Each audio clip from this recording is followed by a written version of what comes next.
Welcome to NFL Nexus, your home for the deep dive analysis you can't get anywhere else. In this explainer, we are digging into the really fascinating and honestly kind of precarious spot the Indianapolis Colts are in. The 2025 season, it showed so much promise, right? We saw breakout stars, flashes of absolute dominance. But now, heading into 2026, the team is at a major crossroads. I mean, they've got a roster that's budding with what look like legit cornerstone superstars. But there's a massive season-altering question mark that just popped up at the single most important position on the field. It's that classic NFL dilemma, isn't it? It tests the very soul of a franchise. Can a team with all this talent overcome just crippling uncertainty at the helm? Well, let's break it down. So here's the roadmap for today's breakdown. First up, we're going to look at the incredible young talent that's making Colts fans feel so good. This is the foundation for their future. Then we'll hit the brakes and pivot to the huge obstacle that really threatens to derail all that progress, the quarterback problem. From there, we'll explore a pretty surprising potential solution that involves a recently retired Pro Bowler. After that, we got to get realistic and look at the real-world hurdles that could stop that deal from ever happening. And finally, we'll lay it all out, the final verdict, weighing every single option on the table for Indy in what's shaping up to be a pivotal offseason. All right, first up, let's talk about why there's so much excitement in the first place. The cornerstone of any great franchise is hitting on your draft picks, finding that promising young talent. And man, the Colts have found some absolute gems lately. We're going to focus on a trio of guys who didn't just play well in 2025, they showed flashes of being legitimate game-changing superstars. These are the players giving the front office and the fans every reason to believe the future in Indianapolis is incredibly bright. These are the guys you build your franchise around. We're going to start on the defensive side of the ball with defensive end Laiatu Latu. Now, remember, Latu was the 15th overall pick back in the 2024 draft, and when you're the first defensive player taken off the board, the expectations are just massive. His rookie year was solid, not the dominant performance some people were hoping for. He got thrown into the fire after a teammate got hurt, finished with 4 sacks. It was a respectable start, for sure. But in 2025, his second year, that's when he truly arrived and showed everybody exactly why the Colts invested such a high pick in him. He went from being just a contributor to an absolute force. And just look at the leap he made in year 2. These numbers, they tell the whole story of his dominance. Okay, leading the team with 8.5 sacks, that's impressive on its own, but let's look deeper. Because sacks can sometimes be a little fluky, right? Pressures tell the real story of disruption. And 61 pressures put him 15th out of 115 qualifying defensive ends, according to PFF. That means he was consistently living in the other team's backfield, collapsing the pocket, making the quarterback's life miserable, even when he didn't get the sack. And then you see 3 interceptions. 3 for a defensive end? Are you kidding me? That just speaks to incredible athleticism, awareness, and film study. This guy isn't just a pass rusher. He's a complete playmaker who also bulked up his run defense, racking up 12 tackles for loss. A lot of the time, he was basically on an island, providing almost all of the pressure for that defense. And that performance really captures what everyone around the league is thinking. Drake Wally over at Indianapolis Colts on SI sums it up perfectly. The guy's trajectory is pointing straight up. And here's the scary part for the rest of the AFC. He did all of this without a ton of help around him. With some key pass rushers possibly leaving in free agency, the Colts are going to be looking to add more talent. So just imagine what happens if they can get another legit threat to line up on the other side of Latu, someone to take away some of those double teams. There's a very real chance he breaks into double-digit sacks next year and solidifies himself as a true superstar, the kind of player that opposing offenses have to game plan around every single week. But the Colts didn't just find a gem on defense. Let's flip over to the offensive side of the ball, where center Tanner Bortolini, a 4th-round pick from that very same 2024 draft class, has turned into an absolute anchor. Taken 117th overall, he was initially seen as, a depth piece, a project player with good athletic traits who could sit and learn behind the established veteran and team leader Ryan Kelly. But as it so often happens in the NFL, an injury created an opportunity, and Bortolini, he seized it in a way that I don't think anyone could have predicted. So, after the veteran Ryan Kelly was limited by injuries, Bortolini stepped in. And yeah, he played well for a rookie. But in 2025, he didn't just play well. He played like one of the absolute best centers in the entire league. Just take a look at these Pro Football Focus grades. An 82.6 overall grade, that ranked him 3rd out of 40 qualifying centers. His run blocking grade was an elite 88.2, also 3rd best, meaning he was just paving highways for the running game. And here's the kicker, the stat that just blows my mind. In 16 games, he allowed 0 sacks. #1 in the NFL. He completely stonewalled opposing defensive tackles all season long. That is just a remarkable feat for such a young player at one of the most mentally demanding positions on the entire field, where you're responsible for identifying the defense and calling out all the protections. And here's what's so crucial about this. Bortolini made the transition from a beloved, multi-time Pro Bowler in Ryan Kelly completely seamless. The Colts did not miss a single beat at the pivot point of their entire offense. And as Drake Wally notes, he's got those superstar vibes heading into 2026. This kid is only 23 years old, and while he still has areas to clean up, his ceiling is just astronomically high. To be this good, this early, and to provide that kind of stability at such a critical position, that is a massive, franchise-altering win for the Colts front office. And that brings us to our third rising star, rookie tight end Tyler Warren.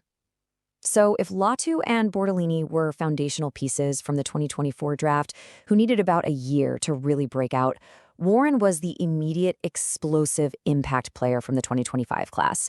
From the second he stepped on the field in week 1, he looked like a seasoned vet. He built an instant rapport with the offense and just became a go-to weapon. There was no learning curve here. He was a problem for defenses from day one. I mean, his debut season wasn't just good for a rookie, it was straight up historic. Let's just walk through these numbers. He sets a new Colts franchise record for catches by a rookie with 76. He puts up 817 receiving yards and 5 scores. This production was so off the charts that he earned a Pro Bowl selection in his very first year. That is incredibly rare, especially at tight end, which usually has one of the steepest learning curves for guys coming into the pros. He hit the ground running in week 1, and he just never looked back, becoming this reliable go-to target for head coach Shane Steichen's offense all year long, both as a safety valve and as a threat down the field. Now think about that for a second. We just talked about a dominant pass rusher and an elite center. So for Drake Wally to say Warren's outlook is the brightest on this list, that's the ultimate compliment. He proved he can be a cornerstone of this offense for the next decade. He's a total matchup nightmare. Too big for defensive backs, too fast for linebackers. It's just exciting to even imagine how Coach Steichen is going to keep scheming up ways to get this incredibly gifted tight end the football, especially once this offense gets back to full strength. Okay, so we've established the foundation. A dominant edge rusher, an elite young center, and a record-breaking tight end. All the pieces seem to be falling into place. The roster's young, it's talented, it's on the rise. But all of this incredible optimism is being overshadowed by a huge, looming problem that struck late in the 2025 season. And it struck right at the most important position in all of sports, threatening to put their entire competitive window on hold. Quarterback Daniel Jones was having a phenomenal season for the Colts. I mean, through the first part of the year, that offense was an absolute juggernaut. Jones looked comfortable, he was decisive, he was leading the team effectively. He was finally playing like the quarterback everybody thought he could be. But then, disaster struck. In early December, Jones goes down with a torn Achilles tendon on a non-contact play, an injury that, boom, immediately ended his season. And the timing of this injury is the critical, just devastating issue here. It wasn't in September or October, it was in December, which creates a brutal, unforgiving rehab timeline to be ready for the start of the next season. And this quote from John Breach over at CBS Sports, it really puts the severity of the situation into perspective. A torn Achilles is one of the most brutal injuries in sports. It just robs an athlete of all their explosive power. The recovery is long, it's arduous, and Breach points out that, yeah, guys like Aaron Rodgers and Kirk Cousins have come back from this injury, but their tears happened way earlier in the season. They had a much longer runway for recovery. Jones doesn't have that luxury. An early December tear makes a return by early September of the next year incredibly tight, so tight that Breach calls it a borderline miracle. And that uncertainty, it changes absolutely everything for the Colts front office. They can't just sit around and assume their starter is going to be ready to go. So this massive question mark, it has, naturally, led to some really interesting speculation. Look, when you have a roster this talented, you just can't afford a lost season. If you aren't sure your starter's going to be ready, you have to explore every single contingency plan out there. With Daniel Jones's health in serious doubt for the start of 2026, could the Colts maybe look outside the organization for a short-term veteran solution to bridge the gap and keep their playoff hopes alive? And this leads us to a truly fascinating question, one that you don't hear too often in the NFL. What if the best solution isn't a free agent or a rookie in the draft or even a backup you already have on the roster? What if the answer is a proven Pro Bowler who is currently enjoying his retirement but might just have one more run left in him if the situation is absolutely perfect? I know it sounds like a Hollywood script, but it's a scenario that is being seriously discussed. The name being floated around in this scenario is Derek Carr. the longtime quarterback who most recently played for the New Orleans Saints, retired after the 2024 season after dealing with his own significant shoulder injury. The proposal is this. The Colts try to convince Carr to come out of retirement on a short-term deal. He would basically act as a bridge quarterback. He'd start however many games are needed at the beginning of the season until Daniel Jones is 100% healthy and ready to take his spot back. And the logic here, it's actually pretty sound. The Colts have built a fantastic offensive ecosystem. You've got a brilliant offensive mind in head coach Shane Steichen, you have a top-tier O-line anchored by Tanner Bartolini, and you have dynamic weapons like Tyler Warren. The thinking is Derek Carr has historically been at his best when he's surrounded by great talent. The idea isn't that he needs to be a savior, he would just need to be a steady, veteran presence who can manage the game, get the ball to the playmakers, and win games while the team waits for its starter to come back. He'd be a high-end game manager, not some kind of reclamation project. But as intriguing as that idea is, bringing a player out of retirement, especially a quarterback with Derek Carr's resume, is never, ever simple. It's one thing to talk about it in theory, it's another thing entirely to actually make it happen. So now let's look at the very significant financial, contractual, and competitive roadblocks that are standing in the way of a potential Derek Carr to Indy deal. This is where that simple idea gets very complicated very, very quickly. And this slide right here perfectly captures the dilemma. On one hand, yeah, the logic is there. Carr is an experienced veteran, he's a proven option. But that why it might not column, it is daunting. First of all, even though he's retired, his contract rights are still held by the New Orleans Saints. That means the Colts couldn't just sign him. They'd actually have to trade for a player who isn't even playing anymore. Then there's the money. He'd have to agree to a serious pay cut from his old deal. And finally, he would be signing up for a job where he knows for a fact he will eventually be replaced by Daniel Jones. That might not line up with his own personal goals. This quote from Carr himself really lays out his own conditions for a return. First, he has to be healthy, which he says he is. Okay, check. Second, and this is the big one, he wants a chance to win a Super Bowl. Now this is where it gets tricky. Are the Colts with a bridge quarterback legitimate Super Bowl contenders? They're a good team, they're on the rise, but that is a very high bar to clear.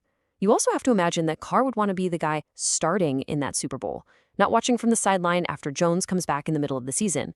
That is a huge psychological hurdle to get over. So after weighing all this exciting young talent against the crippling uncertainty at quarterback and exploring this wild veteran solution, where does this leave the Indianapolis Colts?